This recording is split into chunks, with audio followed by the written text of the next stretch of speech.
Rodrigo Roa Duterte.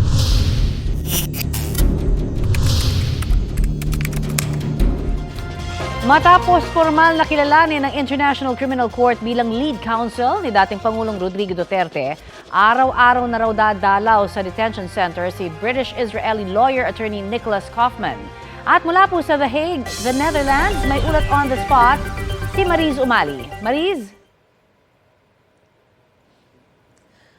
Connie, target daw ng lead counsel na si Attorney Nicholas Kaufman na buuin o mabuo ang defense team ni dating Pangulong Rodrigo Duterte sa lalong madaling panahon.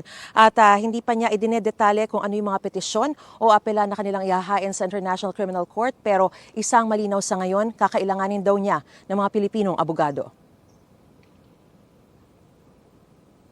Kung paano lalabanan at pagtatagumpayan ang kasong crimes against humanity sa International Criminal Court ang pinag-usapan daw ni na dating Pangulong Rodrigo Duterte at kaniyang lead counsel na si Attorney Nicholas Kaufman sa ikalawang pagbisita ng abogado sa dating Pangulo sa Scheveningen Prison dito sa The Hague, Netherlands. Kahit lumalabas na all foreign defense team ang dedepensa sa dating Pangulo sa ICC, posible pang madagdagan ng Pilipinong abogado ang legal team ayon kay Kaufman. There is an essential element of any case at the International Criminal Court that there is a need for foreign lawyers. So there will definitely be involvement of Filipino lawyers. I need them. Hindi pa sinagot ni Kaufman kung may posibilidad pa bang masama si dating Executive Secretary Salvador Medialdea o dating Presidential Spokesperson Harry Roque sa defense team ng dating Pangulo. The announcement will be made in due course. Pasado 2:00 ng hapon, March 19, dito sa The Hague, nangyari ang ikalawang pagbisita ni Kaufman. Aaraw-arawin na raw niya ito para makumpleto na sa lalong madaling panahon ang defense team at mailatag na rin ang kanilang mga legal na hakbang. Inabisuhan daw niya ang dating Pangulo tungkol sa nature ng kasong crimes against humanity. Hindi siya nagbanggit ng detalye ng kanilang mga ihahaing petisyon. Gayunman, sinabi ni Kaufman na isa raw sa mga pagbabasehan ang naging paraan ng pag-aresto sa dating Pangulo. Everybody saw what happened to him when he returned to the Philippines, was put onto a plane and thrown over here.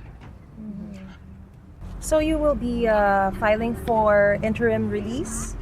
I'm not going to divulge defense strategy. Nagpaabot din daw ng mensahe ang dating Pangulo sa mga Pilipino. All I want to say at the present moment in time is that he sends all his well-wishers and supporters the very best. Bilang akusado sa kasong murder as a crime against humanity, karapatan ni dating Pangulong Duterte na malaman ang mga ibinibintang sa kanya. Kasama sa ibibigay ng Office of the Prosecutor ng ICC sa defense team, ang testimonya ng mga testigo at iba pang ebidensya. Kaugnay naman sa mga posibleng tumestigo sa kaso ng dating Pangulo, may aasahan silang proteksyon mula sa International Criminal Court. Batay sa website ng ICC, para ito sa lahat ng testigo, depensa man o prosekusyon.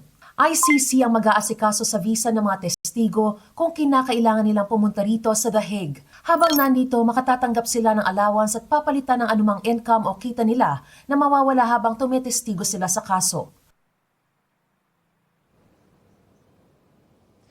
Connie, sa ngayon ay merong 5 Pilipino na kabilang sa list of counsels na International Criminal Court. Kabilang dyan sina Attorney Joel Butuyan at Attorney Gilbert Andres na silang kinatawan ng mga biktima ng extrajudicial killings. Si Attorney Harry Roque naman, nakauna-unahang naging bahagi ng list of counsels ng ICC, ay hindi na raw kabilang sa defense team ni dating Pangulong Rodrigo Duterte ayon kay Vice President Sara Duterte para makapag-focus na siya sa kanyang application for asylum dito sa the Netherlands. So meron na lang 2 natitirang mga pangalan, pero bukod dyan, pwede naman daw kumuha ng iba pang mga abogado at ipa-credit na lamang sa ICC ayon kay Attorney Kaufman. Kaya yan ang aantabayanan natin. So yan muna ang latest na sitwasyon ngayon dito sa The Hague, Netherlands. Balik sa iyo, Connie. Maraming salamat, Mariz Umali.